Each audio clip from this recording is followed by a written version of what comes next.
जोङो नुदों मोनसे जोंनि जे जेनेरेशना बेवहाय गोबां माने मोसाखावरि बिथांमोन लोगोसे गुबुन गुबुन सिफुं सुनाय खाम दामनाय सेरजा हुनाय बा गुबुन गुबुन बिथिंजों जायफोर बिथांमोना सोलोंनो गोसो जानानै दंमोन बिथांमोना सोलोंफैदों मोसानाय बिथिङाव दावस्रि देलाय बागुरुम्बा गुबुन गुबुन बावहाय मोसानाय बेवहाय आग्रह जानानै गावनो गोसो जानानै बे हारिमु मावनायाव बाहागो लाफैनायखौ जों नुनो मोन्दों।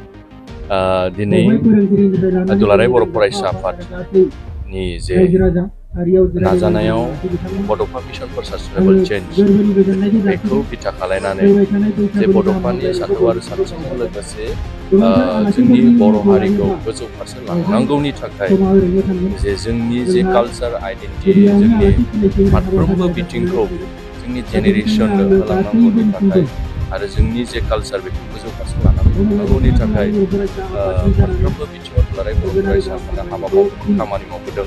नैबे कालचार वर्कशप बे हारिमु मावबादायाबो मोनसे बेनिनो दिनै बेवहाय जोङो जोंनि जे वर्कशपनि गेजेरजों बे ओनसोलाव सोलोंनो गोसो जानाय बा मोसानो गोसो जानाय बा गुबुन गुबुन जोंनि दोरोङारि बिथिंनि जे दामजु बिथाइ बेखौ सोलोंनो गोसो जानाय बिथांमोनहा बेवहाय मोनसे स्कप मोनदों आरो बे स्कपनि गेजेरजोंनो जोंनि गेजेराव सासे मोनसे रोंगौसार सासे जोङो सिफुं सुनो गोरों खाम दामनो गोरों जों बेखौ दिहुननांगोन आरो बेनो दुलाराय बर' फरायसा आफादनि मिशनाबो बेनो जोंनि जेनेरेशननो जोंनि जे कालचार जोंनि जे दोरोङारि मोसानाय बा गुबुन गुबुन बिथिंजों दामजु दामनाय बेखौ जोङो होलांबाय थानाय।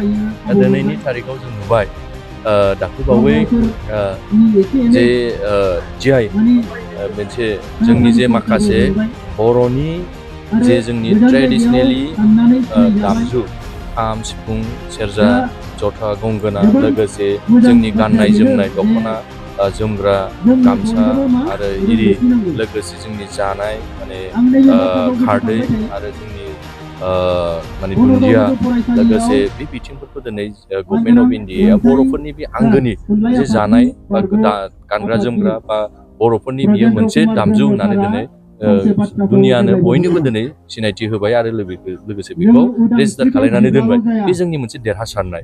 दा बेखौ लानानै जोङो जेनेरेशननो जोंहा फोरमायनांगौ गोबां दङ आरो जेनेरेशनखौ जोंहा फोरोंनांगौ गोबां दङ। दा बे हिसाबै दिनै जों नुदों बेवहाय गोबां माने बे ओनसोलनि सोलोंसाफ्रा दिनै फैनानै बाहागो लानानै जोङो गोजोननाय मोनसे फोरमायफैदों आरो बिथांमोना जेन जिउआवहाय सासे प्रफेसनेल डान्सार जायनो हागोन बा गुबुन गुबुन बिथिंजों सिंगार जाहैनो हागोन जोंहा फोरमायनाय दं। दिनै नरेन्द्र मदि माननाव गेदेर बिथां जे भारतनि प्राइम मिनिस्टार बिथाङा मोनसे बाथ्रा बुंबाय थादों दिनै स्किलखौ दिनै गोसो होनानै आदबखौ गोसो होनानै दिनै खामानि मावदों।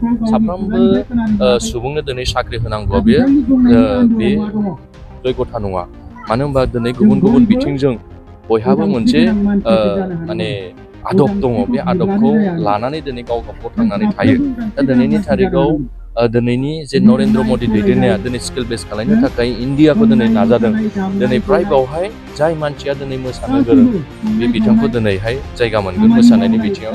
जाय मानसिया दिनै गेलेनो गोरों बे बिथिङाव गेलेनायाव बिथांमोना जायगा मोनगोन। जाय माने दिनै लेखा गोरों बिथांमोना दिनै साख्रि बाख्रियाव दिनै जाय गोसो होदों बिथांमोना जायगा मोनगोन। दा दिनैनि थारिखआव जोंबो बेखौनो लुबैनानै जोंनि इयुन जेनेरेशनखौ साफ्रोमखौबो सुबुं सम्पद बानायनांगौनि थाखाय हिउमेन रिसर्स बानायनांगौनि थाखाय जोङो दुलाराय बर' फरायसा आफादजों लोगोसे जोंनि दुलाराय हारिमु आफाद लोगोसे जोंनि माखासे माहारियारि आफादफ्रा अर्गानाइज खालामनायनि गेजेरजों दिनै बे वार्कशपआ सोलिदों आरो जेनेरेशनखौ जोङो मोनसे ब्राइट मोनसे गोजोन हिउमेन रिसर्स बानायनायाव दुलाराय बर' फरायसा आफादा दङ जेब्लायबो आरो हेफाजाब होबाय थागोन।